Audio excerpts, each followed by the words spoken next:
querido CIO, damos la más cordial bienvenida. Muchas gracias a todos los que se han logrado conectar hasta esta hora y les damos la más cordial bienvenida al segundo Club CIO Remote de CTUC. Como siempre, esto no podría ser posible sin la presencia de nuestros partners, específicamente Trend Micro, DXC Technology, Avalora, GTD y nuestro media partner, la revista TrendTIC de Tendencias, Tecnologías y Negocios, que también nos va a ayudar a la difusión de estos espacios durante el año. Este año, en particular, partimos hablando de un tema muy importante que tiene que ver con las habilidades de las personas, con Karina Pérez de Robert Half. Este año tenemos también una nutrida agenda que la tenemos construida hasta la mitad del año, ¿no es cierto? Y en esta oportunidad nos va a hablar David Hernández de Agua Andina, quien fue premiado en la ceremonia de premiación del Club CIO del año pasado. Nos va a hablar acerca del proceso de transformación digital de Aguas Andinas. Hacia adelante también miembros de los ganadores, personas ganadoras de la ceremonia de premiación del Club CIO, como Rocío Niño de Finen International, nos va a acompañar en abril. Después Juan Roa de Redbank nos va a dar una charla de ciberseguridad. El tema de ciberseguridad es muy relevante y es algo que yo creo que tenemos que mantener como una agenda activa dentro del Club CIO. Y, por supuesto, nuestro querido Belisario Martinich nos va a hablar de algún tema que esté en boga en esa altura del año y cómo poder manejarlo a través de los marcos conceptuales y las cosas que él maneja. Respecto a los estudios que tenemos en curso, ya fueron liberados los resultados del Estudio Nacional de Tecnologías de Información y de Ciberseguridad en cuanto a lo que se refiere a la evaluación de proveedores. ¿Okay? Eso ya está liberado y en curso estamos en el proceso de estudio de los benchmarks asociados al benchmark asociado a gestión de innovación, que básicamente van a finalizar el 16 de abril y el 30 de abril, para lo cual les pedimos su ayuda, obviamente, para poder responder estos benchmarks. Algunos hallazgos principales que detectamos respecto del benchmark de evaluación de proveedores es básicamente notamos que la variable inversión y costo, al igual que el cumplimiento de plazo y las competencias técnicas de los profesionales, son las variables más relevantes de cara a la evaluación que hicimos a fines del año pasado, ¿ya? Es decir, aquí los CIO han sido más sensibles a las variables inversión y costo, cumplimiento de plazo y competencias técnicas. Ahora, sin embargo, vemos que respecto al un 51% de los proveedores disminuyó su evaluación en costo de cara a los CIOs. ¿Qué quiere decir? Que los CIOs sintieron de alguna manera que pagaron precios un poco más elevados, ¿sí? O que más bien los proveedores cobraron tarifas más altas, es una percepción, ¿ya? Y estos proveedores se concentraron principalmente en consultoras internacionales y marcas de tecnología. Ahora, no obstante, a pesar de lo anterior, sí los CIOs evaluaron de mejor manera el cumplimiento de los plazos y competencia técnica de los profesionales. Es decir, pareciera ser que hubo una suerte de, podríamos decir probablemente, una mejor inversión, capacitación en el capital humano que impactó precisamente en ese par de indicadores como la evaluación del cumplimiento de los plazos y las competencias técnicas de los profesionales. Entonces, es un buen mix. Pueden haber tenido una sensación los CIO de que probablemente pagaron más, pero con un resultado mejor. Los voy a dejar ahora brevemente con Marcelo Fernández, el es Country Manager de DXC Chile, y lo va a acompañar también Roberto Contreras, quien es Chief Technologist también de DXC para América Latina, que nos van a hablar de algo que es muy importante, que se refiere a los aspectos claves de la gestión de datos en el mundo digital. Así que, don Marcelo, yo le voy a entregar el mando. Ok. Bueno, gracias, Francisco. Bienvenido. Gracias, Carlos. Hola a todos, un gusto verlos nuevamente. Eh, bueno, yo estoy a cargo de la oficina DXI Chile, como ya lo hemos visto en algunos encuentros anteriores. Ya le mostramos qué es lo que hacemos, cuál es nuestra forma de ayudar, nuestro offering, etcétera. La idea puntualmente de este desayuno tiene que ver con un tema relevante que es el manejo, el governance y la gestión de todo el tema del dato. Lo importante que empieza a ser, siempre lo fue, sí, hoy lo es y mañana lo seguirá siendo, pero cómo ese dato empieza a tomar características más relevantes en este nuevo mundo y contexto digital, ¿no?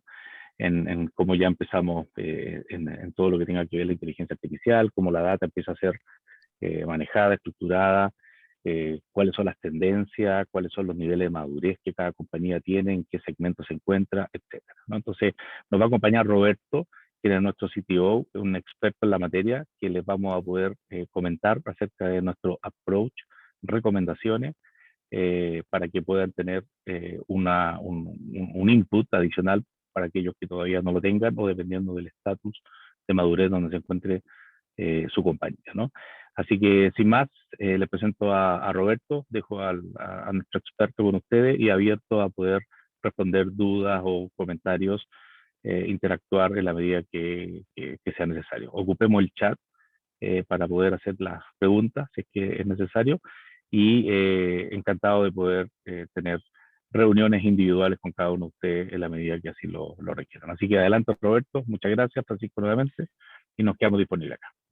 Gracias, Marcelo. A ver, Roberto, si tú puedas ver la posibilidad de prender la cámara para que la gente te pueda conocer. Y desde ya pueden ocupar el chat interno para enviar mensajes directos a Marcelo Fernández en caso que ustedes quieran coordinar una reunión interna, ¿ya? Bien, don Bien. Roberto. Listo. Muy buenos días a todos. Me pregunto, ¿me escuchan bien, Muy bien. Francisco? No, excelente. Comparto mi cámara y mi pantalla. Aquí está. Listo, pues muy buenos días nuevamente a todos. Soy Roberto Contreras, Chief Technologist para Latinoamérica Norte aquí en DXC. Yo estoy basado en México. Estoy en la ciudad fronteriza, en Ciudad Juárez, pegado a Estados Unidos, allá hasta el norte del país.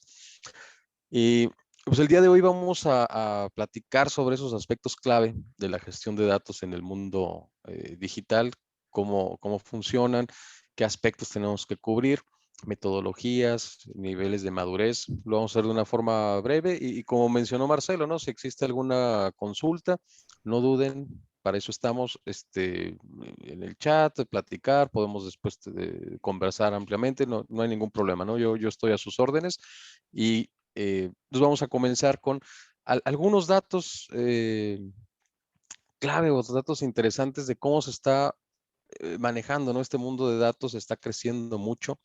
Existe ya una creciente constante de lo que estamos viendo en la cantidad y el volumen de datos que se están manejando y que se producen en el mundo, ¿no?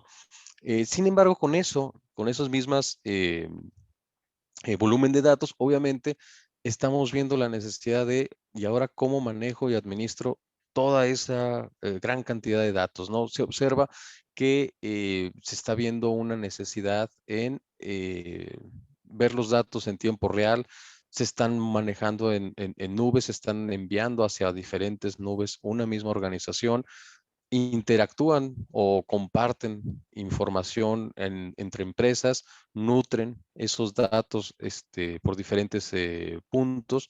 Es muy común ver porque en el clima, por ejemplo, es un factor que no es datos generados por la empresa, pero sin embargo influyen en ciertos aspectos del negocio, tener el clima, ¿no? La temporalidad.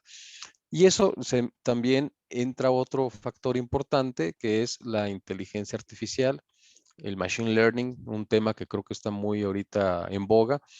y es porque queremos explotar esos datos de la mejor manera, ¿no? Lo que queremos es de la información que tenemos, que ya es muy grande, necesitamos ver qué valor le podemos obtener a esos datos, ¿no? El 92% ahí nos comparte el dato Gartner en este sentido, que están viendo que su solución no tiene una capacidad, por ejemplo, de inteligencia artificial o de machine learning en cuanto a su manejo de datos.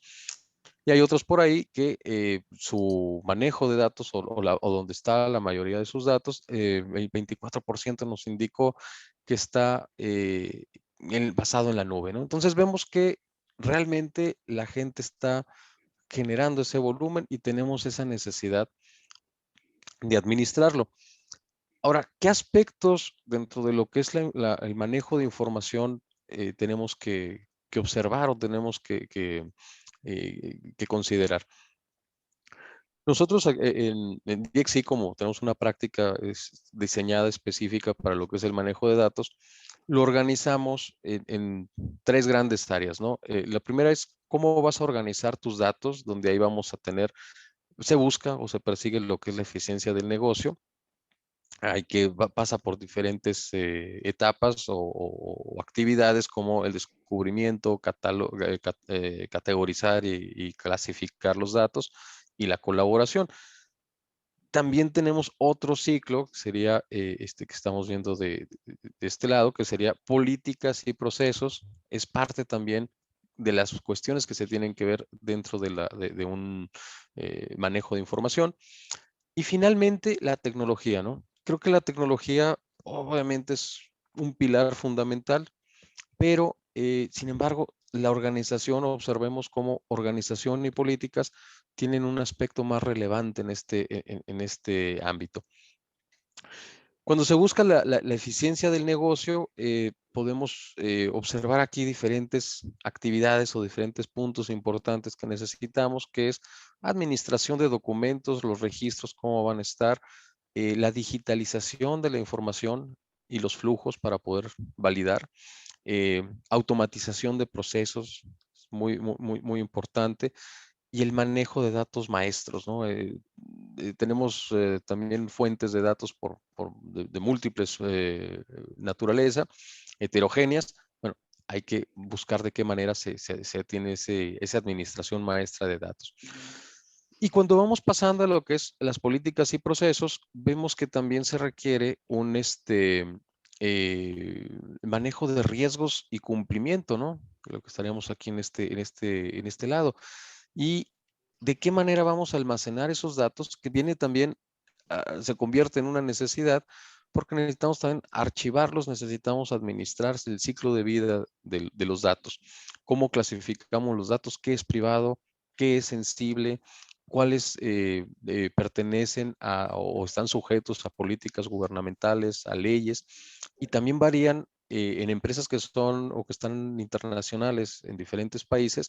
También se genera ese, digamos, vamos a llamarle un problema, que es el cumplimiento con las distintas leyes en distintos países, ¿no? Al final estamos buscando la innovación, buscar ese conocimiento en el negocio, y eso es, ya con todos estos datos bien manejados, con el riesgo, el cumplimiento, la eficiencia del negocio, bueno, ¿cómo los puedo explotar? Ese es el otro aspecto importante que se necesita. Y al final, la tecnología, digo, yo soy apasionado de la tecnología, nos ayuda para poder realizar las tareas de una mejor manera. Anteriormente, y me voy a remontar a la mejor en eh, 30, 40 años antes, teníamos también mucha cantidad de información, pero toda en papel, buscar en los archivos, y llevaban un manejo, esa información tenía su ciclo de vida. Hoy en día lo hacemos con tecnología de la información, es mucho más sencillo, pero también más complejo paradójicamente, porque ahora es mucho más la cantidad de información, viaja mucho más rápido y tenemos que tener mucho mayor cuidado con ella. De ahí a mí me gustaría compartirles qué pasa, ¿no? Los datos se están convirtiendo en la moneda de la empresa digital.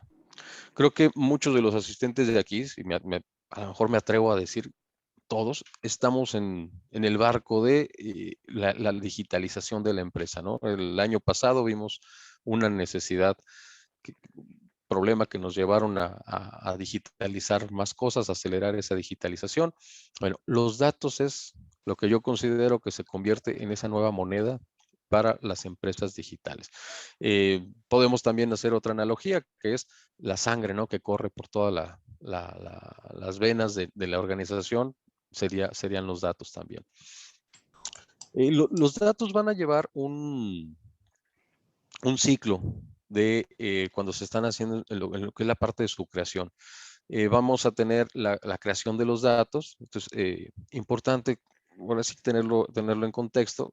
Los datos se crean, pero una vez que se crean esos datos, para eso va a haber un descubrimiento de datos, clasificaciones y manejo de derechos en los datos, cómo se van creando. Pero, ¿qué hacemos con esos datos?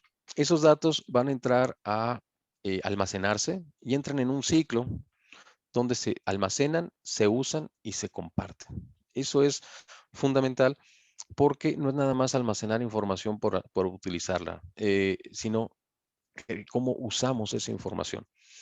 Tenemos que tener, discúlpenme, tenemos que tener en consideración la seguridad para poderlo almacenar. Tenemos que ver si lo vamos a guardar encriptado, cifrado. Vamos a ver quién tiene acceso a guardar datos ahí. Al momento de usarlo, tenemos a veces que utilizar técnicas de desidentificación de datos.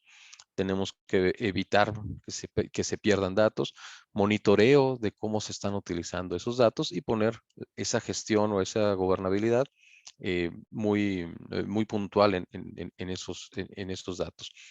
Y cuando entramos a la parte de compartir los datos en ese ciclo, también tenemos que evitar que se pierdan esos datos, que alguien esté haciendo un mal uso de los datos, obviamente.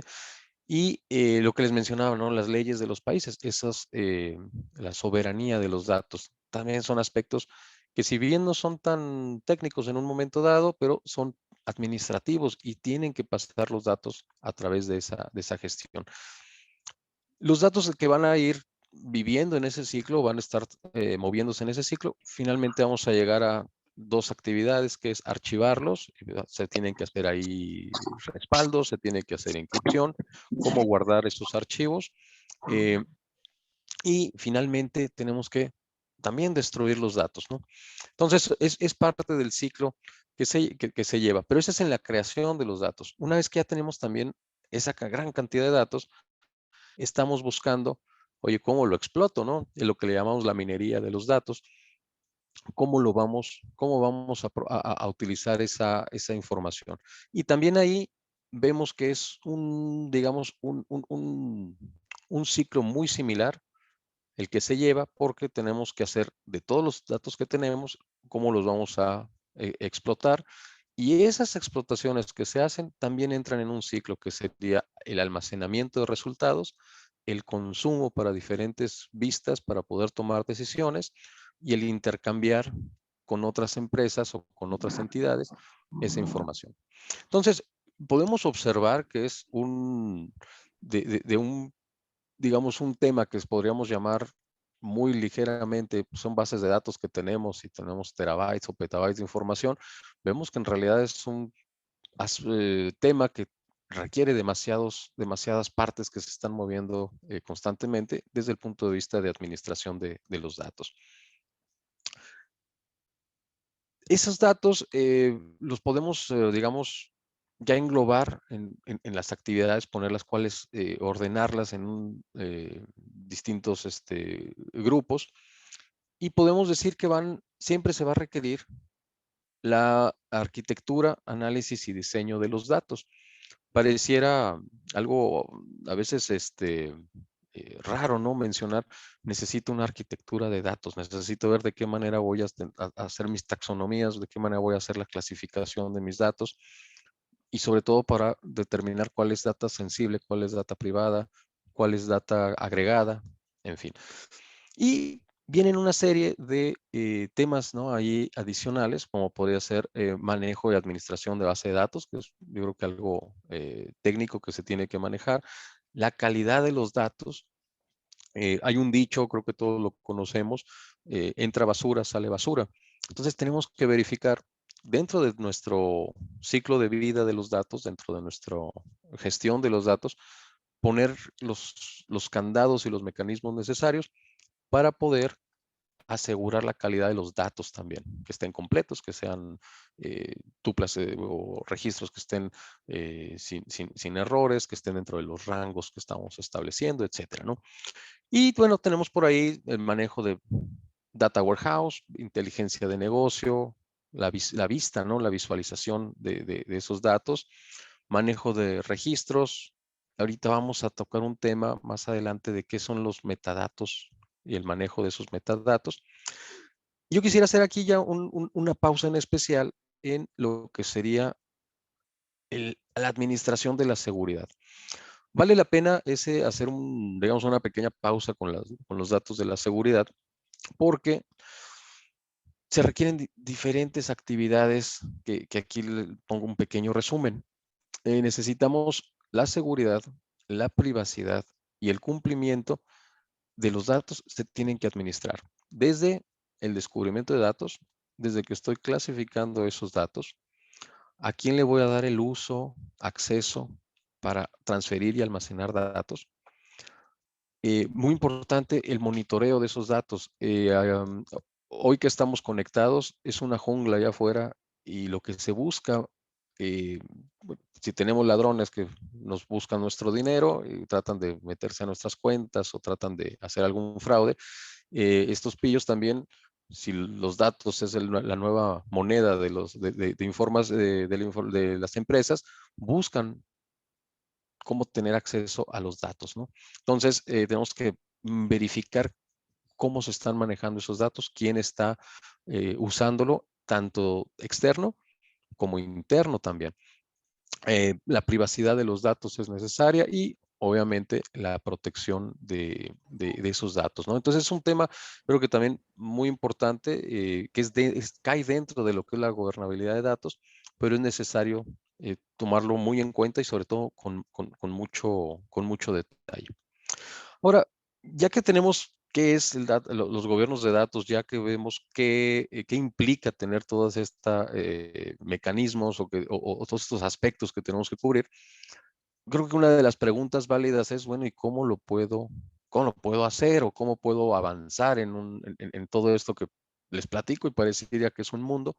Pero yo creo que podemos tenerlo o se puede implementar si lo hacemos desde un punto de vista metodológico, podemos crear una estrategia correcta. Y me voy a tomar la libertad de compartirles a todos ustedes una metodología, sugerir esta forma de planeación, que es la que usamos nosotros en DXC. Y cuando estamos armando una estrategia para poder tener esa alineación de datos y la planeación, que lo hacemos de forma metodológica, eh, lo partimos o lo dividimos en dos partes, ¿no? La primera de ellas es el cómo vamos a obtener la información y después cómo vamos a entregarla y la planeación. Y ahí siempre se deben de manejar dos tracks, dos caminitos, ¿no? No podemos, aunque nos apasione lo que es el track técnico, en el track técnico vamos a tener un sinfín de herramientas, vamos a tener automatización, robots, prácticamente, entre comillas, no hacer que la máquina haga todo, piense por nosotros, pero creo que tenemos que continuar con un aspecto importante que es y fundamental, que es el track o el camino del negocio. Y siempre el negocio, creo yo, que es el que debe de ir dictando la pauta. ¿Cuáles son los objetivos que tiene el negocio? ¿Cuáles son las metas que se está poniendo? ¿Cómo vamos a llegar a esas metas? ¿Y qué necesitamos? O sea, en el aspecto de qué datos necesitamos para poder llegar a esa meta. Entonces, se deben de realizar, o una de las sugerencias es realizarlo en paralelo y tener mesas de trabajo, ¿no? Donde se definen caso de uso de los datos, los KPIs, esas definiciones, cuáles son las necesidades del negocio. Y por el otro lado, ver cómo está técnicamente la información, la información organizada, ¿no? Dentro del aspecto técnico.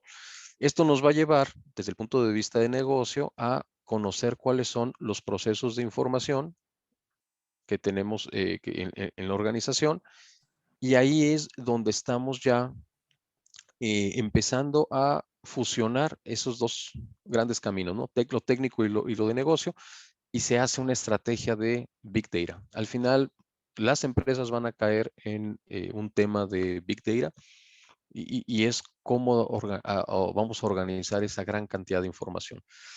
De ahí, bueno, se hacen cuáles son los casos de uso, se evalúa el valor que va a tener esa información y cómo se va a entregar, para entonces sí, vamos ya armando un tema que sería el resumen, ¿no?, de esos casos de uso, cuáles son el estado deseado que se necesita, y entonces cuáles son los siguientes pasos que se pueden hacer. Teniendo eso, podemos hacer una planeación, o ustedes pueden realizar una planeación ya organizada. Yo no sugiero que lo hagan en un Big Bang, sino que se haga por etapas. Una de ellas pueden empezar con algo pequeño, hacer prueba de concepto o algún producto mínimo viable, un caso de uso en particular, explotar palpar y saborear cómo se está manejando esa información, y probar también al mismo tiempo cómo funcionan esos mecanismos de gobierno que se tienen que ir haciendo alrededor de los casos de uso y el estado necesario al que se está llegando, ¿no? Y vamos a hablar también de lo que son los metadatos. Ahí, de todos los datos que tenemos, vamos a manejar información transaccional, vamos a manejar información agregada en los data warehouses o almacenes de datos, vamos a manejar los dashboards, pero necesitamos ver también los datos de los datos, y eso es la metadata, y esa también requiere gestión y gobernabilidad. Entre los ejemplos que puedo mencionarles de metadatos es los modelos lógicos de los datos. Esos son muy importantes. Saber cómo se relacionan los datos. Mis clientes, cómo se relacionan con logística, cómo se relacionan con compras y cómo se relacionan en un CRM, ¿no? Por poner algún ejemplo. Definiciones del negocio. ¿Qué es esta entidad, o qué es un cliente, qué es una póliza, qué es un envío? ¿Cómo lo definimos? Y eso es muy particular para cada empresa. Después, los puntos funcionales, como tienen que ser, cuáles transformaciones tenemos que hacer, qué reglas, se tienen que estar documentadas todas esas reglas para que cuando llegue nuevo personal o lleguen nuevos datos también, no empecemos de cero a inventar el hilo negro, sino que ya se tengan esas formas de trabajo ya bien definidas. Reglas de negocio son fundamentales, saber qué va a pasar, cómo se tienen que ajustar los datos a las situaciones y al contexto del negocio. Finalmente, cómo se van a utilizar los reportes y el consumo de los datos, ¿no? Cómo los usuarios están utilizando esa información. Eso sería la metadata. No nos podemos escapar, si estamos hablando de gestión, forzosamente tenemos que tener auditoría, balance y control, métricas de control. Todo eso va alrededor de los datos y son parte de la gobernabilidad. Por último, me gustaría mostrarles, bueno, y cómo podemos llegar también a tener una buena gestión de información. Y yo creo que uno de los aspectos importantes, claves, son los niveles de madurez. Eh, no hay como tomarse una foto y saber en dónde estamos parados, porque eso nos va a permitir saber qué es lo que nos hace falta. La idea no es compararse y ponerse triste de un panorama oscuro y me falta todo esto y no soy nada. Al contrario, es dónde estoy parado y ahora sí, qué me falta para poder llegar al siguiente nivel, ¿no? Lo óptimo sería llegar al nivel 5. Yo creo que el estado futuro deseado de cualquier empresa. Sin embargo, hemos observado que la mayoría, hasta el 75%, dos terceras partes, casi tres cuartas partes de las empresas que conocemos, eh, están entre la etapa 2 y rozando a la etapa 3. No hay problema, creo que eso es bueno, porque tenemos áreas para poder trabajar. Y lo importante aquí es bueno, se hace un assessment rápido ligero para poder encontrar en dónde está parado la empresa en un nivel de madurez de este tema. Y entonces ahora sí poder determinar cuál serían mis acciones que tengo que hacer para llegar al siguiente nivel. Y de ahí, cuándo voy a poder llegar al siguiente nivel y finalmente cómo llegar al nivel más alto que necesito, ¿no? Y va a haber implementaciones de diferentes aspectos, va a haber diferentes acciones que se van a tener que ir trabajando. Cosas como meter, por ejemplo, automatización de procesos, robots, flujos de datos en tiempo real, dependiendo las fuentes que se tengan en su organización, para poder llegar al estado 5, que sería el punto optimizado, ¿no? Donde ahí vamos a tener todo automatizado, donde vamos a tener todo, digamos, de una forma madura y vamos a estar pudiendo o haciendo una mejora continua y una optimización completa. Hasta allá, para allá podríamos llegar en estos modelos de madurez que nos sirven para poder determinar dónde estamos y cómo poder avanzar. De mi lado, digo, la charla de datos yo creo que nos podría dar para mucho tiempo. Sin embargo, tenemos ahí un programa que cumplir. El tema queda abierto si necesitan profundizar en algún aspecto de esto o alguna pregunta. Quedamos a la orden de todos ustedes. Yo les cedo la palabra, le devuelvo el micrófono aquí a Francisco. Sí, muchas gracias, Roberto. Agradecería que me pueda hacer el control de la pantalla. Muy amable. Dejo Las de compartir, preguntas, ¿eh? muchas gracias. Las preguntas por un tema de tiempo las vamos a dejar al final. Hay algunas preguntas para ti, Roberto, que las tengo anotadas, así que no hay problema. Bueno, muchas gracias, Marcelo, y muchas gracias, Roberto, por esta presentación. Súper interesante la metodología, los modelos, me encantó cómo algo tan simple como un dato tiene que estar alineado con la estrategia del negocio. Eso es sin duda algo que es muy, muy importante. Bien, y ahora los vamos a dejar con David Hernández, que nos va a hablar sobre la transformación digital que ha estado ocurriendo en Aguas Andinas. Él es gerente de tecnología, innovación y transformación digital de esta compañía. Tiene 14 años de experiencia en el sector específico de las utilities y donde ha tenido múltiples cargos de carácter de desarrollo corporativo y de negocio en distintas latitudes del mundo, Estados Unidos, Reino Unido, América Latina. Antes de unirse a este grupo Suez, trabajó bastante tiempo en empresas especializadas en consultoría y también de tecnologías de información, como lo son PricewaterhouseCoopers e IBM. Bueno, él es EMBA y sale del Business School y licenciado en Administración y Dirección de Empresas por ESSEC. Así que, David, le cedo el control de la pantalla y las preguntas yo las voy a ir anotando y las dejamos para el final. Le cedo el control. Muchas gracias, Francisco. Vamos a ver. Muy bien. ¿Veis ya veis mi presentación, no? Sí. Perfecto. Bueno, oye, pues muchas gracias, Francisco, por la presentación. Muchas gracias al Club del CIO por la oportunidad de poder presentar y explicar un poco nuestro proyecto. Mi idea es explicar cómo Aguas Andinas está abordando el proceso de digitalización de la compañía, ¿vale? Sabiendo que este es un proceso que ya venía iniciado antes de que yo me incorporara hace 2 años, ¿no?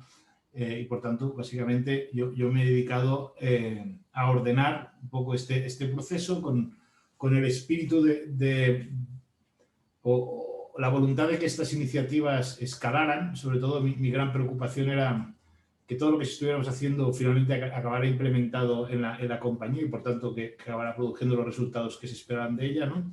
Y al mismo tiempo, cómo alinear, ¿no?, los departamentos de tecnología con estas necesidades del negocio, ¿no?, de manera que nos convirtiéramos en un socio cada vez más importante, ¿no? Entonces, bueno, antes de todo, bueno, explicar una breve presentación de Aguas Andinas. Aguas Andinas suministra el agua de saneamiento en gran parte de la región metropolitana, un total de 71.000 hectáreas, ¿no? Esto supone una población abastecida de cerca de 9 millones de personas, donde 605 millones de metros cúbicos se reintegran a los ríos, ¿vale? Tenemos también una cobertura del 100% de las aguas servidas, lo cual, especialmente en Latinoamérica, es algo bastante a destacar, ¿no? Porque el promedio mundial es del 20%, pero en América Latina un poco más, pero un promedio bastante bajo, ¿no? También nuestra voluntad de apostar por un futuro verde y la transformación o apostar a la lucha contra el cambio climático, donde como vemos ya el 83% de la energía que consumimos procede de fuentes renovables, ¿no? Y además nosotros ya generamos 54 millones de kilovatios hora de autogeneración, ¿no? A través de nuestras biofactorías y de las cuales además el 51% ya del producto de los biosólidos que salen de estas plantas sirven como fertilizante en la agricultura, con lo cual, bueno, esto viene a redundar nuestra apuesta por la economía circular, ¿no? Entonces, además es importante entender el contexto en el que estamos, ¿no? Que es un contexto donde el cambio climático nos está impactando muy fuerte, ¿no? Vemos cómo nos estamos viendo cada vez sometidos a eventos cada vez más extraordinarios, a destacar la mega sequía que ha habido en Santiago en la última década, ¿no? Donde la pluviometría ha sido un 90% por debajo de la histórica, ¿no? También, si miramos desde hace 200 años, llueve un 56% menos, ¿no? Esto significa un reto de estrés hídrico bastante grande, ¿no? En un entorno donde la población sigue creciendo, pero además que también nos hemos sometido a nuevos fenómenos climáticos, como fue el que vivimos hace unas semanas del río atmosférico, ¿no? Que provocó estos eventos de turbidez, ¿no? Que casi provocaron que tuviera que haber un corte de agua en Santiago, ¿no? Pero bueno, gracias a las inversiones que ha ido haciendo la compañía se pudo evitar, ¿no? Esto para un poco enmarcar el contexto en el que se encuentra la compañía, ¿no? De esta tensión debido a este contexto que nos encontramos. Entonces, ¿qué dos macrotendencias tiene Aguas Andinas? Por un lado, todo lo que es la digitalización, la evolución tecnológica, ¿no? Y por otro lado, la necesidad de evolucionar cómo gestionamos el recurso hídrico, los recursos ambientales de las ciudades donde operamos, ¿no? Entonces, nuestra voluntad es convertirnos en un actor, ¿no? Que contribuya a la calidad de vida de los ciudadanos, así como a la gestión del medio ambiente, ¿no? Lo plasmamos con este lema de un futuro verde y social. Entonces, ¿cómo estamos abordando sobre todo el ámbito de la digitalización, ¿no? Yo primero querría destacar que lo que estamos haciendo es partirlo en dos, ¿no? Se ha hablado siempre del modo 1 o el modo 2, ¿no? Pero tenemos lo que voy a explicar yo más, que es la digitalización, que es aquellos proyectos, aquellas tecnologías que son implementables en el corto plazo y que nos tienen que proveer o tienen que dar resultados en este mismo espacio de tiempo, ¿no? Y, por otro lado, lo que sería la innovación, que es aquello que es más experimental y que esperemos que nos dé resultados más a medio y a largo plazo, ¿no? ¿Qué es lo que hemos hecho nosotros? En el ámbito de la digitalización, lo que hemos buscado es, sobre todo, un enfoque muy práctico, ¿no? Empezar por las bases, que es lo que principalmente nos hemos encontrado que había que actuar inicialmente, ¿no? Que es tener unas buenas bases para que la organización siguiera evolucionando después hacia otros caminos más experimentales, ¿no? Y sobre todo reducirlo a un set de proyectos que fuera acotado para que no se expandiera mucho el número de iniciativas que teníamos, ¿no? También en el área de innovación nos enfocamos a definir una estrategia, ¿no? También para contener el número de casos que abordamos, porque aquí siempre el riesgo es que se nos abra mucho el abanico y acabamos abordando muchas iniciativas que después no den estos resultados, ¿no? Y en innovación en concreto también estuvimos trabajando en la estrategia, en la metodología de trabajo estandarizada, ¿no? Y este portfolio y estos focos de la innovación, ¿no?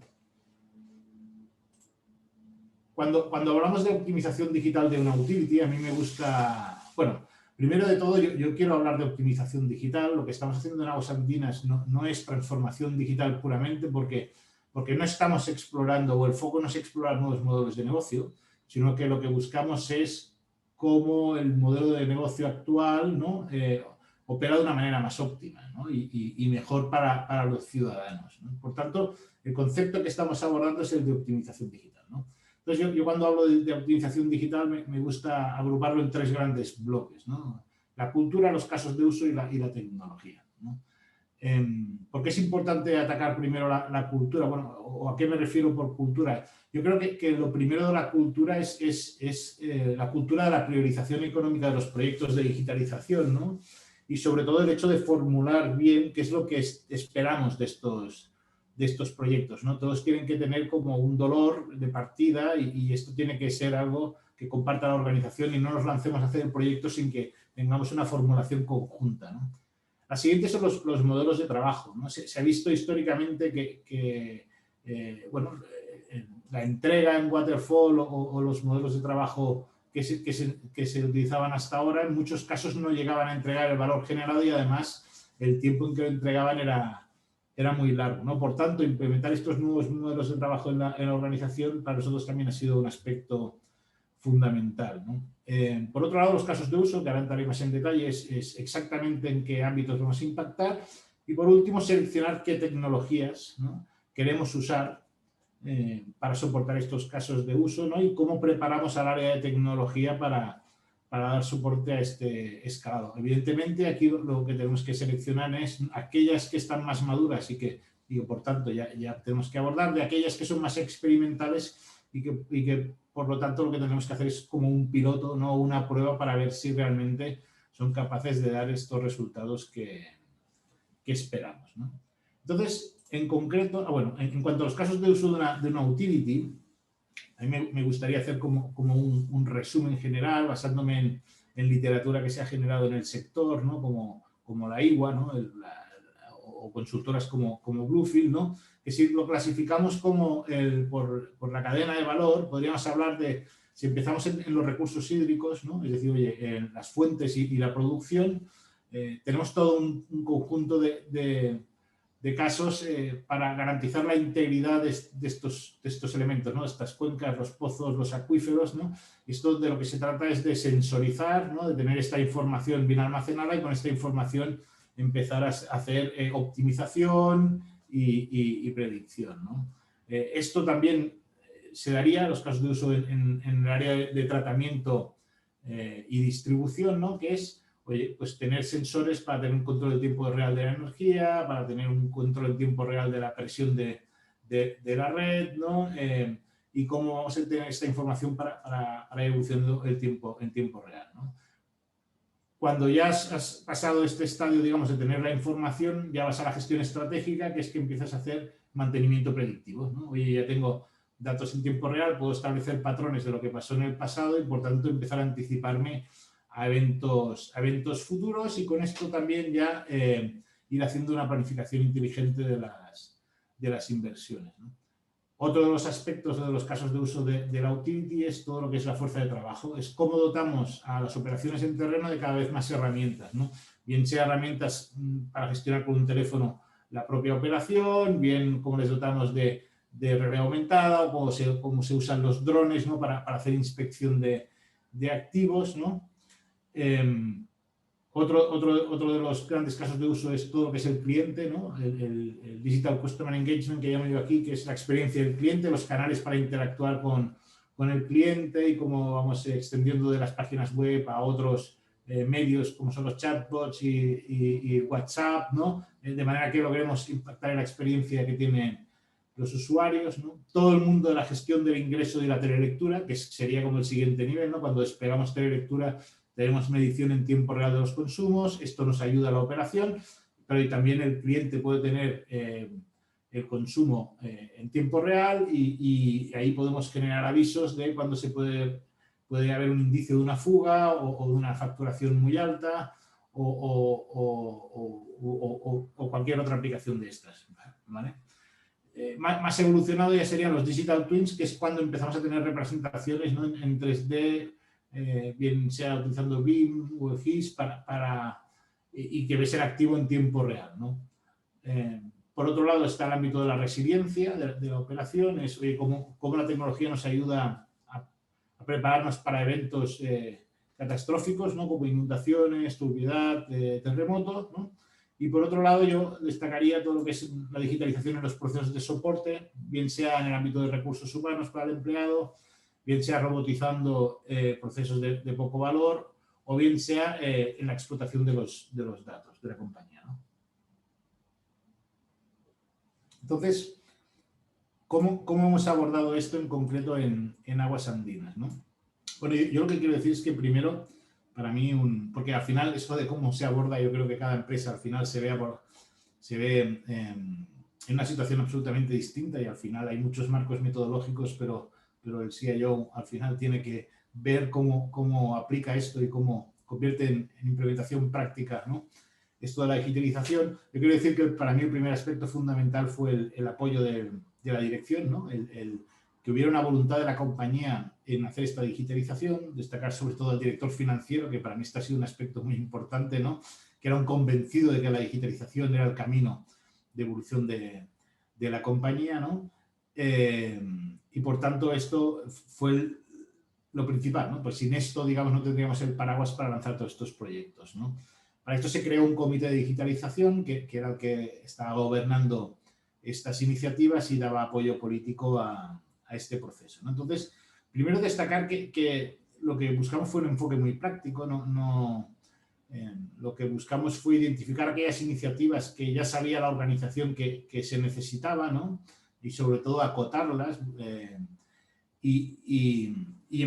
acotarlas y ponerlas en este marco de actuación. Entonces, si bien son iniciativas que tienen que tener un retorno para la compañía, no todas este retorno es evidente desde el principio y, por tanto, hay algunas que sí que este retorno éramos capaces de establecerlo desde el inicio y, por tanto, el proyecto era indiscutible, pero eran otras que el paso que había que dar era un habilitador para después empezar a poder generar los retornos, ¿no? Por ejemplo, el estructurar toda la información, ¿no? El abordar el gobierno del dato, en sí mismo igual no tiene un retorno inmediato porque la idea no es reducir, digamos, el personal por la automatización de este reporting, ¿no? Pero sí que es lo que te habilita para que después tú, mediante este análisis de información, puedas optimizar el rendimiento de la compañía, ¿no? Y sobre todo reducir el tiempo que le dedicas a este proceso, ¿no? También la idea era acercar el equipo de tecnología a las problemáticas de negocio, como os decía, ¿no? El convertirse en un socio, ¿no? Acelerar los proyectos y además enfocar el presupuesto, ¿no? A estos proyectos de alto impacto, ¿no? Definimos unos objetivos generales, ¿no? Evidentemente tenemos que lograr eficiencia en costes, tenemos que fomentar la toma de decisiones basadas en datos, ¿vale? Tenemos que lograr también incrementar la satisfacción tanto de ciudadanos como empleados que trabajan en Aguas Andinas, ¿no? Y por último, que estas herramientas nos dotaran o nos permitieran anticiparnos a los eventos, ¿no? Porque en un sector como el nuestro esto es fundamental porque cualquier evento que podamos tener en esos activos impacta mucho en la ciudadanía y, por tanto, ser capaces de anticiparnos es algo que es cada vez más necesario porque sabemos que nunca nos van a dar la inversión total para poder tener la infraestructura renovada y perfecta, ¿no? Esto es un déficit que tiene el sector a nivel mundial, ¿no? Y por tanto hay que buscar maneras alternativas de paliar esto. Entonces, ¿cuáles son las áreas de trabajo que definimos? Por un lado, la de cultura, ¿no? Y la de tecnología, que es la que hablaba antes, pero después 4 grandes bloques de casos de uso, ¿no? La experiencia al cliente. Sabemos que cada vez más los clientes se van a relacionar con nosotros a través de los canales digitales. Lo sabíamos, pero después de la pandemia se ha evidenciado y esto se ha acelerado, ¿no? Y por tanto había que continuar invirtiendo en este aspecto, ¿no? Por otro lado, las operaciones inteligentes. Tenemos que dotar de herramientas a nuestros equipos para que puedan tener esta gestión cada vez más inteligente y anticipada, ¿no? Por otro lado, la automatización y de la digitalización, es decir, buscar aquellos procesos que todavía tienen un componente de tareas administrativas de poco valor muy alto y a ver cómo podemos dotarles de esta tecnología para eliminarlas, básicamente, y se puedan concentrar en tareas de mayor valor.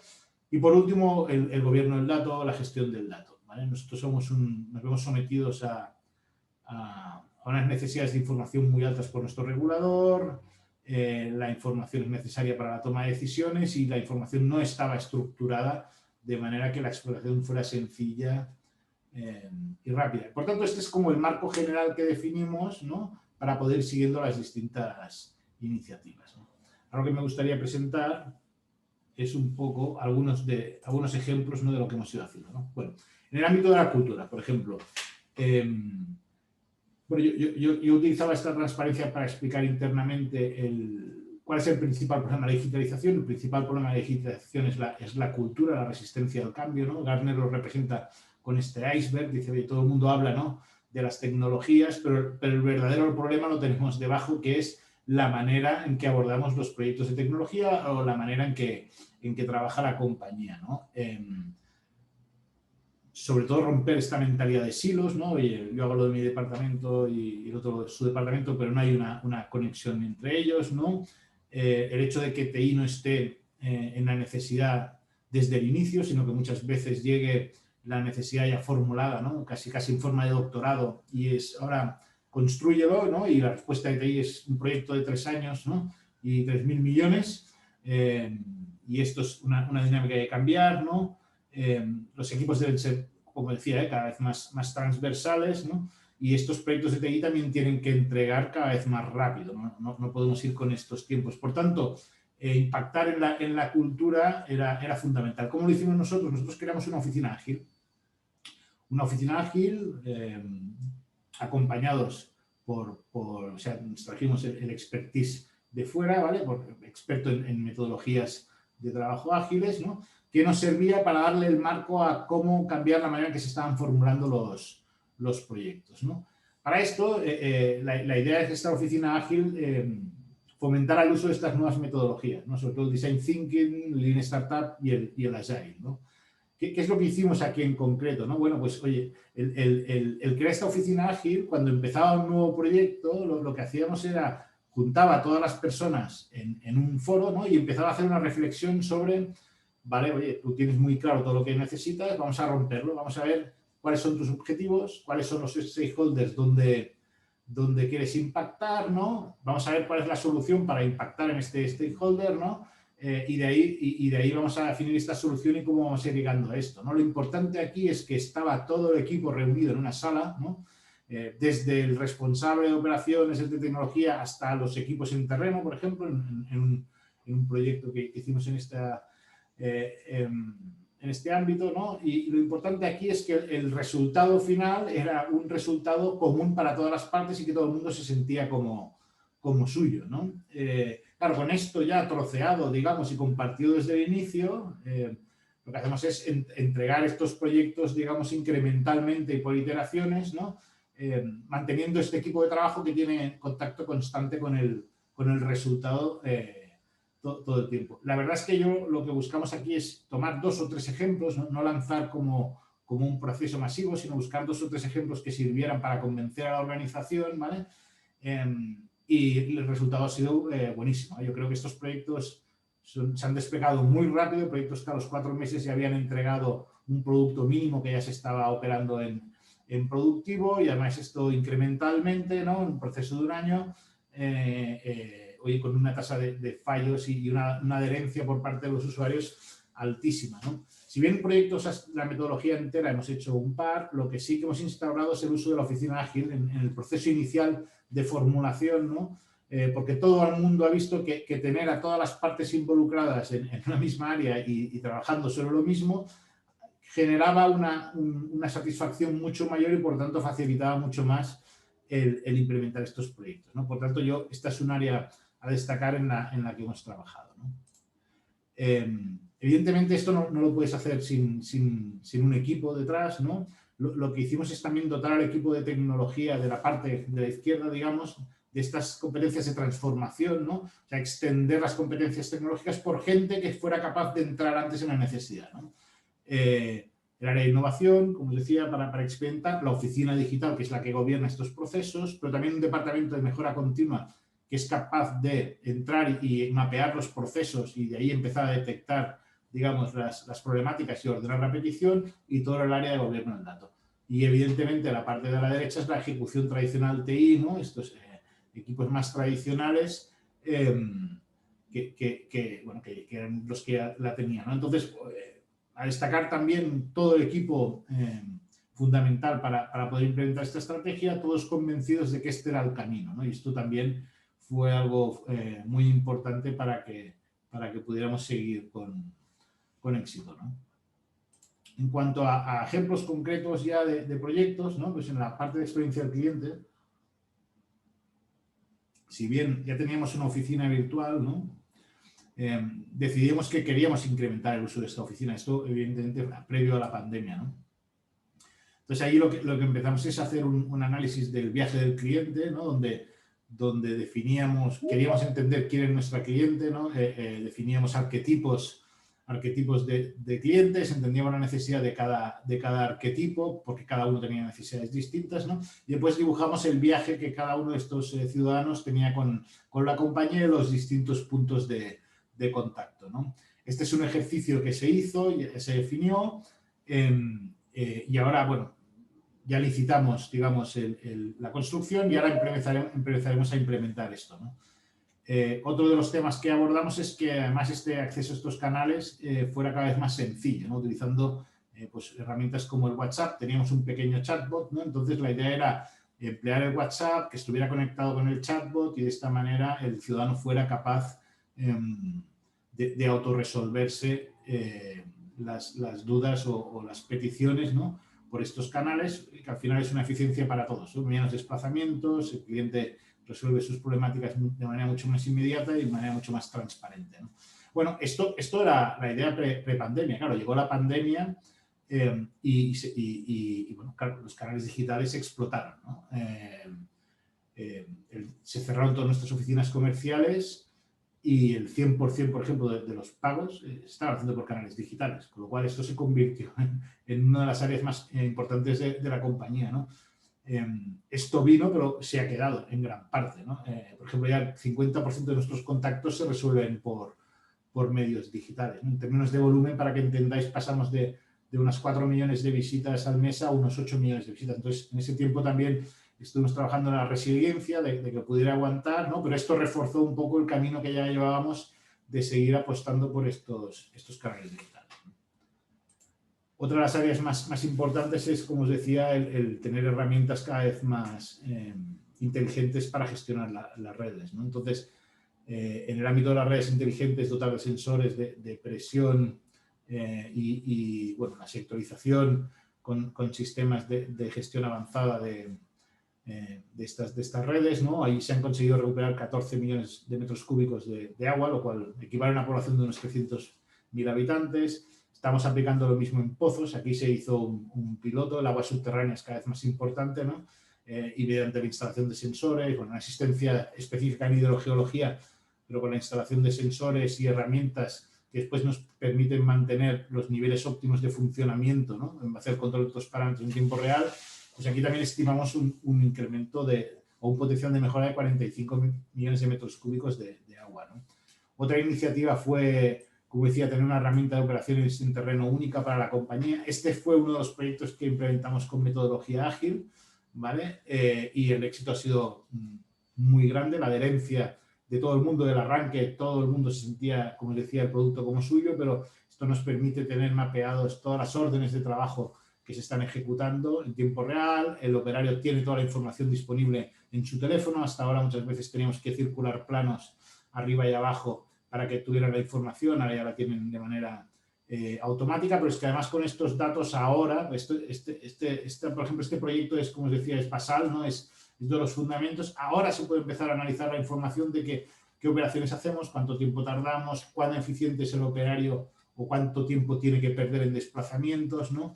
Importante con esta información ir optimizando todas estas tareas. Destacar también que esto nos permite la uberización, digamos, de la gestión de las tareas en terreno, porque el cliente que tiene una solicitud de reparación puede ver en tiempo real dónde está el técnico y comunicarse con él, ¿no? También estamos aplicando esto en temas de calidad de agua para tener cada vez un control más en tiempo real, ¿no? Aquí en el ámbito de las operaciones yo quería destacar un proyecto de innovación, esto ha sido más experimental, ¿no? Que es, si podemos empezar a detectar las fugas de agua a través de imágenes satélite, ¿no? Se han hecho varios intentos, este último la verdad es que está siendo bastante exitoso, ¿no? Donde, oye, a través de este análisis, ¿no? Buscamos zonas donde haya concentración de humedad, ¿no? Y a través de esto, bueno, se cruza para saber dónde están los parques o sitios donde sabemos que puede haber concentración de agua, ¿no? Y de ahí se buscan estas fugas, ¿no? Claro, esto sería bastante revolucionario para nosotros si lo podemos aplicar a escala porque nos facilitaría mucho el prevenir, ¿no? Todos estos eventos, ¿no? La verdad es que los primeros resultados están siendo muy buenos, estamos llegando hasta un 40% de detección de fugas, o sea, de los puntos detectados estamos llegando a un 40% de que ellos sean fugas reales, ¿no? Lo cual es bastante exitoso. Esto está en piloto y nuestra idea este año es extenderlo a una zona más grande para poder, ojalá, escalarlo en 1 o 2 años, ¿no? Otro ejemplo ha sido el uso de la robótica para la inspección de acueductos de gran diámetro. Otro de los problemas son grandes infraestructuras enterradas, que algunas se pusieron hace 100 años, ¿no? Y que es muy difícil saber el estado real, ¿no? Bueno, pues hemos estado utilizando robots con cámaras para ver el interior, ¿no? Pero además aquí el reto era que pudiéramos hacerlo sin cortar el agua, ¿no? Que pudieran ir en presión, ¿no? Entonces, desarrollamos con una empresa que trabajaba en minería un robot para las inspecciones un corte, que es este de aquí de la derecha, y la verdad es que los resultados también están siendo muy buenos. Ya hemos inspeccionado 30 kilómetros de acueductos y contamos seguir adaptando el robot a las distintas problemáticas que tiene una red a presión para ojalá después seguir evolucionándolo con nuevos sensores y tener cada vez más información de detalle del estado de nuestra red, ¿no? Como decía, esto también empezó como algo experimental y bueno, vemos que tiene recorrido, ¿no? Otro de los frentes de trabajo, de los más importantes, diría el del gobierno del dato, ¿no? Como les decía, estamos sometidos a unos requerimientos de información muy altos por parte del regulador. La información no estaba estructurada, ¿vale? No toda, o sea, había información estructurada, pero no toda la información estructurada. Esto hacía que los procesos de reporte al regulador o incluso internamente fueran muy largos y problemáticos, ¿no? Entonces, y además de poco fiables. Entonces se decidió abordar esto. ¿Y cómo se decidió abordar? Bueno, la verdad es que partiendo de los casos de uso más significativos, o sea, es decir, oye, vamos a abordar aquellos reporting que ya sabemos que tenemos que hacer, ¿vale? Y vamos a ir analizando de dónde procede la información, quién es el dueño, dónde está almacenada, ¿vale? Para ir automatizándola, ¿no? Entonces esto ha sido caso de uso a caso de uso, ¿vale? Es un proceso enorme, ¿no? Ir haciendo este proceso, ir almacenando los datos en un data warehouse único, ¿no? Donde allí lo que hacemos es vigilar muy bien que tengamos un modelo de datos consistente para toda la compañía, ¿no? Aquí empezamos con un equipo mixto, es decir, un pequeño equipo interno y sobre todo externalizado, y lo que estamos haciendo es crecer, digamos, en el equipo interno y bajando la dependencia externa, ¿vale? La verdad es que también los resultados de son lentos porque el proceso es muy, muy largo, ¿vale?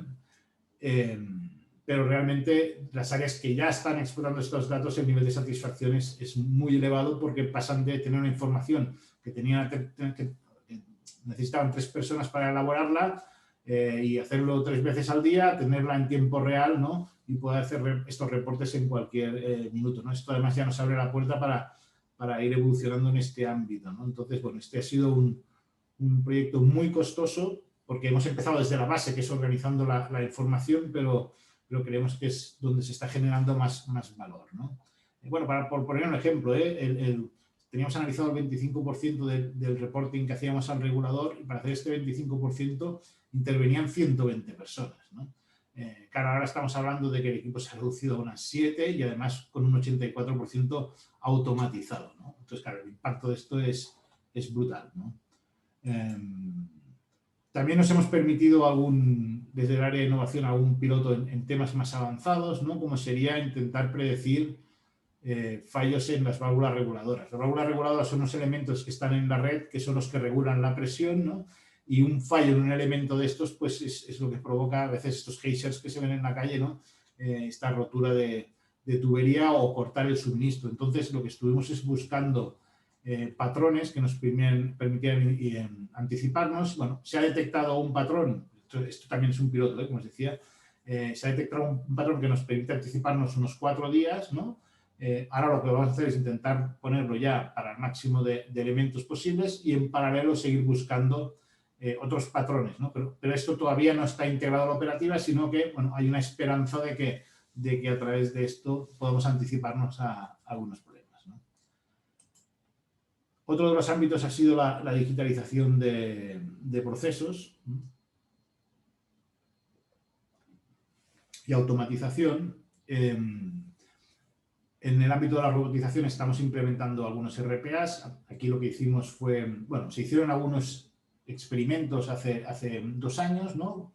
Para probar un poco cómo funciona esta tecnología, pero después ya decidimos hacerlo a un nivel un poco más escalado. Entonces, bueno, contamos con un partner para hacer esto. Lo primero que hicimos fue un discovery, un análisis de qué casos de uso o qué procesos se podían robotizar que tuvieran más impacto. Mucho trabajo en contabilidad. Hemos empezado mucho por el área de contable, ¿no? En todo lo que son cuadres de tesorería, de cartolas bancarias, ¿no? Todo lo que es el ámbito de la gestión de los activos, todo el ciclo de activación. Bueno, ahora tenemos aproximadamente unos 6 RPAs implementados con un backlog, ¿no? que se va implementando y que vamos incrementando, ¿no? También en la automatización de procesos, aquí yo destacaría el ámbito de compras. Hemos automatizado, o sea, nuestra industria estamos obligados a licitar cualquier compra, ¿no? Licitación pública, porque nuestros procesos de compra tienen que ser muy transparentes, ¿no? Y entonces este era un proceso que consumía mucho tiempo de la compañía y que tenía un grado de trabajo administrativo muy alto, ¿no? Entonces, bueno, aquí lo que hemos implementado es una herramienta que desde la licitación hasta la compra todo está soportado y por tanto es mucho más automático y mucho más eficiente, ¿no? Aquí destacar que este proyecto que se implementó en un waterfall tradicional, sí que lo que logramos era hacer esta fase inicial de design thinking con todos los actores, ¿no? Donde entre ellos formulaban la necesidad, ¿no? Y la rompían en trocitos para ver qué era lo más importante y lo que no, ¿no? Claro, aquí la adherencia fue brutal porque esto lo había iniciado compras, ¿no? Pero, por ejemplo, jurídico tiene mucho impacto en este proceso y en la definición inicial que habían hecho no se les había tenido en cuenta. Cuando los pusimos todos en una misma sala a hablar con clientes del proceso de compras legal, y entre todos llegaron a la solución, la verdad es que la implementación después fue en 4 meses, ¿no? Y todo el mundo muy satisfecho. Esto ya está funcionando en productivo y, por tanto, un éxito de proyecto, ¿vale? De la organización, evidentemente, porque fue un éxito de todos. O sea, aquí tecnología, si va solo, difícilmente va a llegar. La clave es conseguir el compromiso de todos los actores, ¿no? La firma digital también es otra cosa que con la pandemia nos vino y hemos desplegado para que haya necesidad de circulación de papel. Bueno, y el teletrabajo, que evidentemente, por suerte, se había implementado Office 365 unos años antes y aquí básicamente lo que necesitamos es el acompañamiento, ¿no? Que es, bueno, pasamos a tener todos los trabajadores, como todas las compañías prácticamente, un 90% de los trabajadores en teletrabajo en cuestión de una semana, ¿no? Y claro, la adopción pasó de un 26% a un 90% en prácticamente un mes, ¿no? Aquí lo que hicimos fue acompañar mucho con la formación, ¿no? Para que todo el mundo no tuviera dudas de cómo usar estas herramientas, ¿no? También temas de ergonomía y cómo sentarse en casa para no tener lesiones, ¿no? Y bueno, la verdad es que un éxito porque la empresa ha seguido funcionando y los empleados tienen un grado de satisfacción bastante alto, ¿no? También implantamos una figura que eran los Digital Coach, que en cada departamento se buscaba la persona que tenía, digamos, un grado de destreza digital mayor, ¿no? Y que sirviera como punto de referencia para su departamento, ¿no? Bueno, y por último, hablar de la tecnología, ¿no? Que quizás, como veis, para mí forma parte del proceso de digitalización, pero como os decía al principio, quizás no es lo más importante, ¿no? Aquí nos basamos en un marco de Gartner, que si bien es para la optimización digital, a mí me sirvió como como marco de trabajo, ¿no? Ellos te dicen, bueno, tienes que ir de abajo a arriba en cuanto a esfuerzo y valor, cuanto más arriba vas, más valor generas, ¿no? La primera es negociación con proveedores para reducir costes unitarios, la segunda es cambiar la manera en que consumes, o sea, irte más a modelos de cloud, la virtualización. La tercera es reducir la complejidad de tu portfolio de aplicaciones, ¿no? Y por último, la habilitación de nuevas herramientas para nuevos modelos de negocio, ¿no? Bueno, en nuestro caso hicimos un poco de cada, ¿no? No hicimos una progresión, digamos, metodológica, sino que intentamos impactar en diferentes cosas a la misma vez, ¿no? Y como por ejemplo, en trabajar sobre partners, ¿no? Cuando yo llegué habiendo 105 proveedores, hicimos un esfuerzo de concentración entre 6 y 10 proveedores, ¿no?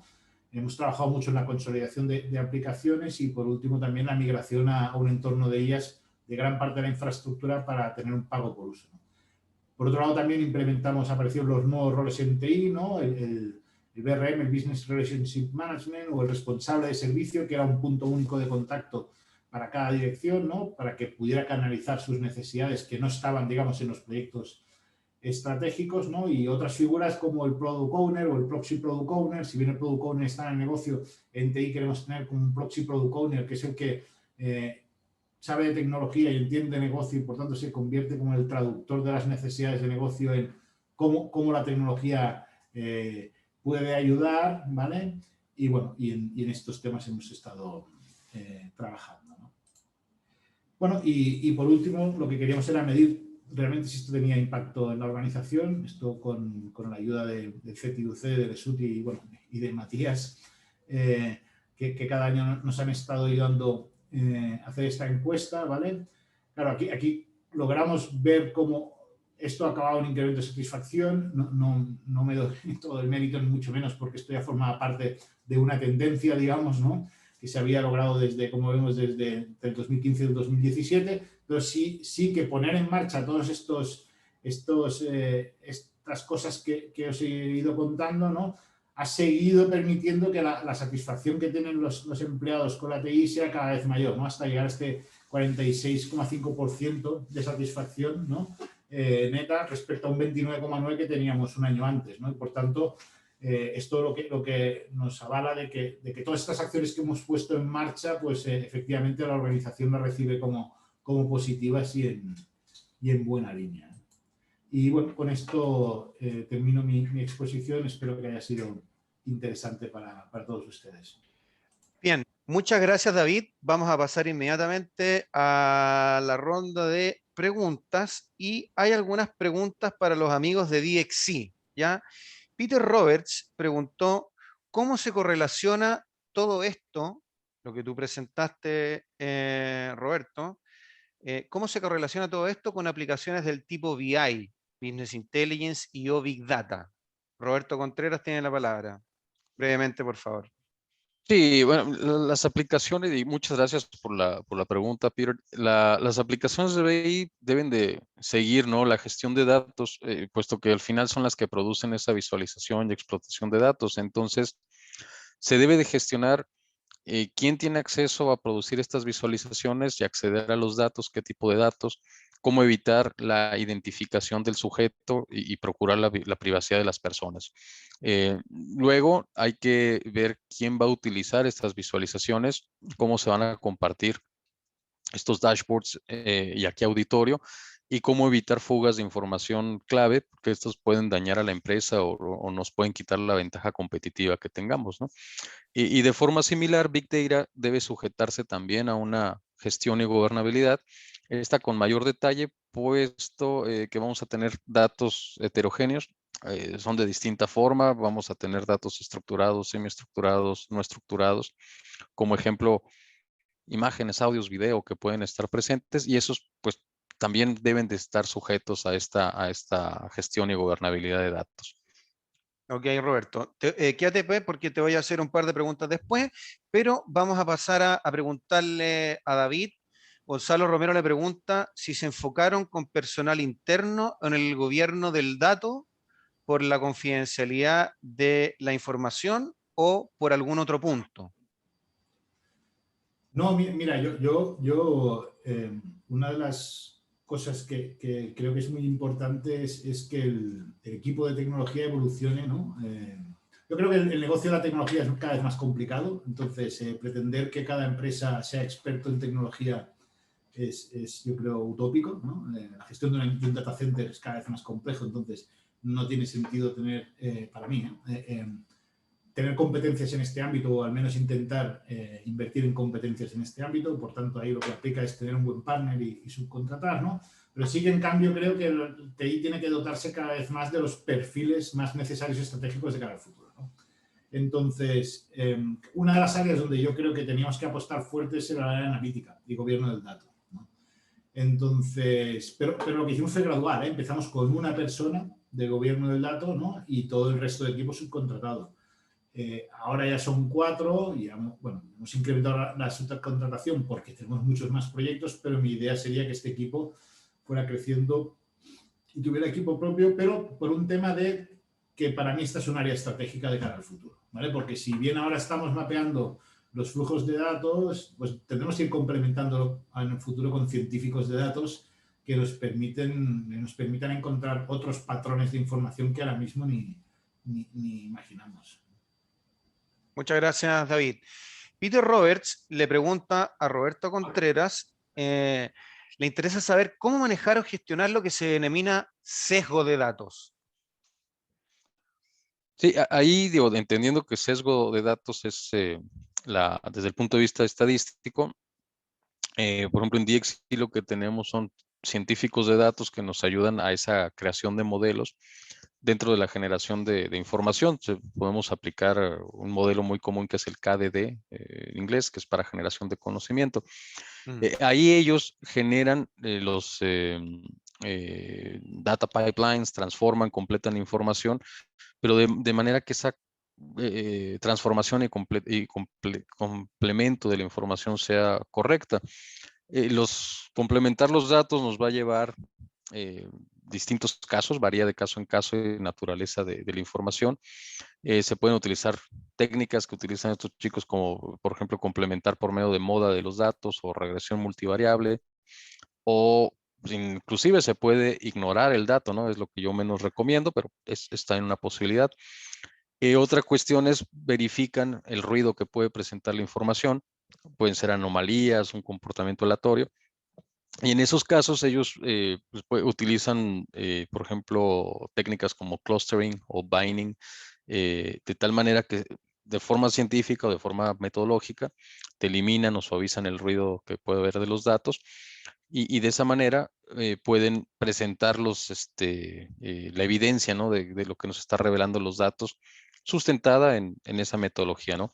Aquí al final es responder, los datos nos tienen que hablar y tienen que responder como dicen en el fútbol, ¿no? La frialdad de los números y no lo que quiere escuchar el negocio. De esa manera puedes evitar el sesgo, ¿no? Y es parte de la función de un equipo que se dedica a lo que es el manejo de datos y al gobierno de datos. Bien, vamos a hacerle otra pregunta a David, que tiene que ver, una pregunta hecha por Luis Guzmán, si el Discovery fue realizado por consultores externos o fue mixto. Sí, no, fue realizado por consultores externos. Yo ya en España había habido procesos de estos, ¿no? Malos y buenos. Pero bueno, lo bueno de haberlo hecho mal, ¿no? Es que, sobre todo si aprendes, ¿no? Es que después sabes cuando lo haces bien, ¿no? Entonces, para mí, que una sesión de Design Thinking, una Discovery funciona bien, depende que de la persona que te esté guiando tenga mucha experiencia. Que no sea un teórico, sino que lo haya hecho muchas veces, que no se deje amedrentar, digamos, por la furia de los equipos internos, que lo primero que van a hacer es cuestionarlo todo, ¿no? Y desconfiar de la metodología, ¿no? Y por tanto, para mí era fundamental encontrar un buen aliado aquí, que era una persona, ¿eh? O sea, para mí era fundamental encontrar una persona que tuviera la experiencia, y esto no es garantía de ninguna empresa, sino es la persona en concreto, ¿no? porque como decía, yo en el pasado había aplicado Agile con gente con conocimientos teóricos y había sido un auténtico desastre, ¿vale? Un desastre muy grande. Y lo había hecho contando con un consultor con mucha experiencia y, digamos, con la valentía para arrinconar, ¿no? Cuestionar a la gente escéptica, y había sido todo un éxito. Entonces, claro, yo lo que hice es buscar a alguien aquí que tuviera expertise en estos procesos y que nos guiara. Pero al lado le pegué a una persona, digamos, de mi equipo, que era Álvaro, de la oficina ágil, para que al cabo de un año viera cuáles son las dinámicas y fuera él mismo capaz de, bueno, con formación además, fuera él mismo en el futuro capaz de gobernar estas iniciativas. Pero bueno, seguimos contando con él, ¿eh? Yo es un tema que no descarto seguir acompañado, porque esto se necesita una experiencia muy específica, ¿no? Y que además es rara de encontrar en el mercado. Ya, hay varias preguntas para ti, David, así que sí, a ver, pero vamos a alternar con otra que hizo Peter. Si le preguntan a DXC si cuentan con herramientas para administrar MIR, Multimedia Information Retrieval, para Roberto Contreras. Y después seguimos contigo, David. Muy bien. Para eso tenemos existe, pues, me gustaría ahí ya profundizar con el equipo ya experto, ¿no? Nuestra gente de analíticos y data engineering, para poderle determinar exactamente con cuáles herramientas trabajamos precisamente para este tipo Entonces, de hagamos una actividad. cosa. Parquemos la respuesta y se la respondemos después por interno a Peter. ¿Te parece? Me parece muy bien para poderle dar los datos más precisos, Muy ¿no? bien, muy bien. Después te voy a hacer una última pregunta, si que alcanzamos. Juan Sí, claro. Bernardo Arenas le pregunta a David si han considerado el incorporar el concepto de Citizen Developers en su organización. Mira, yo en el pasado trabajé bastante con Gartner, ¿no? Y entonces lo que hice es basarme un poco en la metodología que ellos proponen de evolución de la analítica en las organizaciones, ¿no? Entonces, claro, ellos lo primero que te dicen es, bueno, te presentan varios estadios de madurez, ¿no? Pero lo que te dicen es básicamente empieza por romper el proyecto este que había antes de, oye, yo te pido una necesidad y te hago un proyecto de Business Intelligence que tarda 6 meses. La primera, yo te digo, dime exactamente lo que necesitas, te hago el proceso que tarda 6 meses y a los 6 meses te entrego una cosa y te das cuenta que necesitas 10 más, y entonces te dice, lo primero que tienes que romper es esta dinámica, ¿no?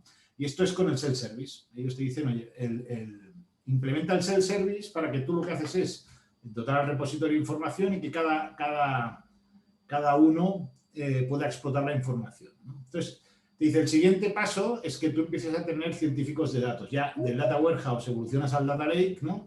Y empiezas a tener científicos de datos que lo que buscan es correlaciones de la información en función de una problemática de negocio, ¿no? Entonces, ellos lo que te dicen entonces que el siguiente estadio, ¿vale? Después de tener el Data Science, es que traspasas estas herramientas o estas competencias al negocio. Entonces empiezas a implementar el Citizen Data Science, ¿no? Que además cada vez hay más herramientas en el mercado que, igual que el Power BI, bueno, o similares, que permiten el autoservicio, ¿no? Cada vez hay más herramientas que facilitan la ciencia de datos por parte de gente que no son matemáticos, ¿no? Y por tanto, estamos todavía en los estados previos. Para mí es difundir el uso del dato y el autoconsumo del dato por parte de la organización. Y en ese estadio estamos, ¿vale? O sea, es decir, estos experimentos que he hecho yo en innovación han sido con equipos externos y como desligados un poco de la operativa, ¿vale? Muy bien, solamente quedan 4 preguntas, una para DXC y 3 para ti. José Fallarza, para ti, David, te pregunta, ¿las áreas de negocio mantienen sus analistas de datos? De ser así, ¿cuál ha sido la estrategia para equiparar las habilidades o los skills? ¿Qué plataforma estás utilizando para el proyecto de data? Sí, sí, yo creo que es fundamental, siguiendo el modelo de Gartner, ¿eh? El modelo de Gartner también te dice que el negocio tiene que tener el business analyst, ¿no? Que es el señor que explota los datos, ¿no? Al final nosotros lo que hacemos es el gobierno del dato, mapeamos los flujos, los cargamos, ¿vale? Y disponibilizamos la información, pero el análisis de la información lo tiene que hacer el negocio. Entonces, nosotros utilizamos el Power BI de Microsoft, pero sería válida cualquier otra herramienta. Pero para mí es fundamental que el negocio tenga el business analyst, ¿vale? Ok, una pregunta para DXC. Si es que apoyan el cumplimiento de las RGPD de Europa, en caso de que hayan empresas, ¿no es cierto?, chilenas que estén vinculadas con empresas europeas. Es una pregunta para Roberto. Sí, claro. Y es una excelente pregunta. De la práctica de los equipos en Europa, los tenemos enfocados y tienen ellos una práctica precisa para precisamente todo lo que es el GDRP en Europa, esta política que salió hace como 2 años, 3 años por ahí. Y también se permea, ¿no? Eso para nuestros clientes que tenemos en América, por ejemplo, y que tienen ellos relacionamiento con clientes europeos o que tienen usuarios europeos, ejemplo, una línea aérea, ayudamos a que cumplan o tengan esas regulaciones y mecanismos para cumplir con los ciudadanos europeos, ¿no? Que requieran aplicar este tipo de regulación. Muy bien, muchas gracias. Dos preguntas para ti, breves, David. Andrés González pregunta si la encuesta de satisfacción, ¿a qué universo se aplicó? No, bueno, la encuesta, bueno, se hizo una encuesta cuantitativa a 3.000 ciudadanos, ¿no? Que parece poco, pero bueno, la empresa especialista que lo hizo ya nos lo dio con un universo suficiente, ¿vale? Y además ya coincidía bastante con el análisis cuantitativo que se hizo a través de focus groups. Sí, lo importante resaltar ahí es el error muestral, ¿ya? Básicamente tú tienes un universo y tu N es el que de alguna manera, o más bien tu error muestral, que no debiera ser superior a un 5%, básicamente eso te determina el N, ¿ya? Funciona así generalmente las encuestas de satisfacción del cliente. No obstante, con David y con todas las áreas hacemos mucho traspaso de información para que justamente el N de la respuesta vaya acercándose a ese error muestral o sea superior, de manera tal de que los datos sean lo más representativo posible. Y la última pregunta para ti, de señor Albornoz, es cómo lidian con los aplicativos legados en este viaje de transformación digital, la TI bimodal que se llama. A ver, la verdad es que estamos teniendo suerte porque en general todos los aplicativos que tenemos se integran bien con otros. O sea, no tenemos problemas de integración, no tenemos esa obsolescencia, la mayoría han sido actualizados, ¿vale? Y algunos experimentos que estamos haciendo se están haciendo como desconectados de estos sistemas. Por tanto, y los que están más obsoletos, como por ejemplo la gestión de órdenes de trabajo, lo hemos renovado, ¿vale? Pero bueno, también lo que hemos hecho es apostar por un integrador, ¿eh? Un integrador. Tenemos un middleware detrás también, un bus empresarial que nos permite conectar y gestionar todas estas conexiones entre sistemas. Esto, no hemos hecho modificaciones grandes de la arquitectura, pero sí esta pieza yo creo que es fundamental. Muy bien, pues. Bueno, les queremos dar las gracias a todas las personas que pudieron participar, agradecer a DXC Technology por su excelente charla, agradecerte a ti también, David, por tu impecable charla. No por nada, bueno, fuiste elegidos por tus propios pares como el mejor CIO del año pasado, y este también fue reconocido, este proyecto de transformación de las TI. Bien, así que muchas gracias, David, por tu presentación, muchas gracias a los amigos de DXC Technology. Recuerden que el 21 de abril, Rocío Nillo, quien fue una de las ganadoras de una de las categorías de la premiación del Club CIO, nos va a hablar de una solución de IoT para poder aumentar la eficiencia y reducir los riesgos del personal en faena. Esto es muy importante, sobre todo para empresas del rubro industrial. El 26 de mayo, gracias a nuestros patrocinadores Avalora y Trend Micro, Juan Roa de Redbank nos va a venir a hablar sobre lo último que está pasando en ciberseguridad. Nuevamente, agradecer a nuestros partners Trend Micro, DXC Technology, Avalora y GTD, y a nuestro media partner, la revista Trendtic, por hacer posible este espacio. Así que, sin más, les agradezco a toda su participación, les deseo que tengan un excelente día y un excelente término de semana. Muy buenos días.